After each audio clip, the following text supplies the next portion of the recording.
இயேசுவின் நாமத்தில் உங்களை வாழ்த்துகிறேன். உங்களை அன்போடு இந்த காலை உடன்படிக்கை தியானத்திற்கு வரவேற்கிறேன். God is good. கர்த்தர் நல்லவர். இந்த காலை வேளையிலே உங்களை இந்த உடன்படிக்கை வழியாக உங்களை சந்திப்பதிலே மிகவும் சந்தோஷம். And you are most welcome to the governor of the day. And God is good. கர்த்தர் பெரியவராக இருக்கிறாரு. இன்றைக்கு 5ஆம் தேதி 5th November 2025 அண்ட் வெனஸ்டே. சரி, ஆண்டவர் எது நம்மை தீட்டுப்படுத்தும் என்று தெளிவாக சொன்னதை நாம் பார்க்கிறோம். ஆண்டவருடைய போதனை ஒரு மனிதனை எது தீட்டுப்படுத்தும், ஒரு மனிதனுடைய ஆத்துமாவை எது தீட்டுப்படுத்தும் என்று சொல்லிட்டு இப்போ கடந்து போகும்பொழுது ஒரு சம்பவம் நடக்கிறது. அதைத்தான் இன்றைக்கு பார்க்க போகிறோம். அது மார்க் 7ஆம் அதிகாரம் 26வது வசனம். Mark 7:6. The woman was a Greek, Syrophoenician by birth, and she kept asking him to cast the demon out of her daughter. அந்த ஸ்திரீ சீரோபெனிக்கியா தேசத்தாளாகிய கிரேக்க ஸ்திரியாயிருந்தாள். அவள் தன் மகளை பிடித்திருந்த பிசாசை துரத்திவிட வேண்டும் என்று அவரை வேண்டிக் கொண்டாள். அந்த மேல்வல் வசனம் பார்த்தீங்களா, 25வது வசனம். அசுத்தாய் பிடித்திருந்த ஒரு சிறு பெண்ணின் தாயாகிய ஒரு ஸ்திரீ அவரை குறித்து கேள்விப்பட்டு வந்து அவர் பாதத்தில் விழுந்தாள். அல்லேலூயா. அவர் பாதத்திலே வந்து ஒருத்தி விழுகிறார். ஒரு அம்மா, ஒரு தாய், ஒரு கிரேக்க நாட்டு பெண். அப்படி என்றால் அவள் யூதன் அல்ல என்பதற்காக அந்நிய தேசத்தால், அந்நிய ஜனம், அந்நிய மக்கள், உடன்படிக்கைக்குள்ள இருக்கிற ஜனங்கள் அல்ல என்பதை எடுத்து காட்டுவதற்காகத்தான் அங்கு அவள் யார் என்பதை குறிப்பிட்டு சொல்லுகிறார்கள். இயேசு பற்றி கேள்விப்பட்டிருக்காங்க. வேறு நாட்டை சேர்ந்தவர்கள், வேறு இனம், வேறு மக்கள்.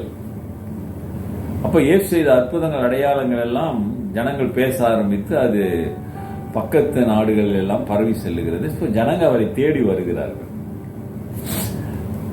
எவ்வளோ முயற்சி செய்து நடக்க முடியாததை, விடுதலை கிடைக்காததுனால தான் they come to Jesus finally. They traveled quite long. கேள்விப்பட்டு அப்புறம் ஒரு மனிதனை தேடி அவர் எங்க இருக்காரு எப்படிங்க கண்டுபிடிக்க முடியும்? உதாரணத்துக்கு யோசிச்சு பாருங்க. இப்ப இங்கே ஈப்போல ஒருத்தர் அற்புதம் செய்யறாருன்னா, நான் சொல்லுவது 2000 ஆண்டுகளுக்கு முன்பு நான் இங்கேருந்து ஈப்போவுக்கு டிராவல் பண்ணி போய் இயேசு எங்க இருக்கிறாருன்னு நான் கண்டுபிடிக்க வேண்டுமானா, அந்த காலத்துல என்ன இருந்தது? தொலைபேசி இருந்துச்சா? போன் இருந்ததா? ஹேண்ட்போன் இருந்தா? வாட்ஸ்அப் ஒன்றுமே இல்லையே. அப்ப எவ்வளவு முயற்சிகள் செய்திருக்க வேண்டும், அதை யோசிச்சு பாருங்க. எவ்வளவு முயற்சி செஞ்சிருக்கணும், எவ்வளவு எஃபர்ட் போட்டிருக்கணும். இயேசுவை தேடி வந்தவர்கள் எல்லாரும் அவர் எங்கே இருக்கிறார் என்று கண்டுபிடிப்பது ஒரு விளையாட்டான காரியம் அல்ல. எவ்வளவு சிரமங்கள் உண்டு, எந்த வசதிகளும் அல்ல. அப்படிப்பட்ட சூழ்நிலையிலே இயேசுவை தேடி கண்டுபிடித்து வந்துட்டாங்க. வந்து அவர் பின்னால் வந்து நின்று சொல்றா, அம்மா, தாயே. அந்த தாய் சொல்லுகிறார், ஐயா, என்னுடைய மகள் பிசாசு பிடியில் இருக்கிறார். இவ்வளவு முயற்சிக்கு காரணம் இயேசுவை அவள் கேள்விப்பட்டதனால, அந்த கேள்விப்பட்டதன் மேல் அவர் வைத்திருந்த நம்பிக்கை. She came to know about Jesus Christ. What she came to know? He can deliver. He can heal any sick. He is a great man of God. ஒரு கடவுள் மனுஷன். அப்படியெல்லாம் அவரை குறித்து பேசி பரவி இருக்கும். அதனால நம்ம தேடி அவர் நம்பி வருகிறார்கள்.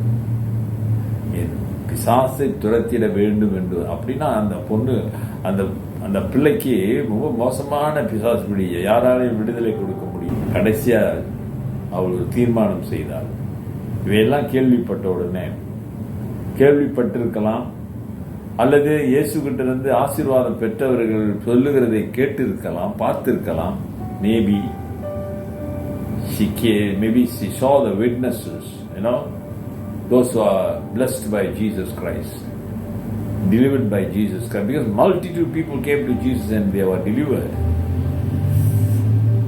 பெரும்பாலான ஜனங்கள் இயேசுவிடத்தில் வந்து விடுதலை பெற்றிருக்கிறதை நாம் வேதத்திலே பார்க்கிறோம். அப்ப யாராவது சொல்றதை கேட்டிருக்கலாம், பார்த்திருக்கலாம், அதனால தேடி வந்திருக்காங்க. அந்த முயற்சி, அந்த நம்பிக்கை, இயேசு மேல நீ வைக்கிற நம்பிக்கையும் முயற்சியும் ஒரு நாள் வீணாய் போகாது என்பதை நீ விசுவாசிக்க வேண்டும். அருமையான சகோதரியே, சகோதரனே, நீ எப்படிப்பட்ட சூழ்நிலையில் இருந்தாலும் இயேசுவை நம்பி வருவாயானால் கர்த்தர் நிச்சயம் அவர் காண்கிற தெய்வம் அவர் பார்த்துக் கொள்வார். If you believe and trust, if you come to Jesus, dear sister and dear brother, definitely, surely,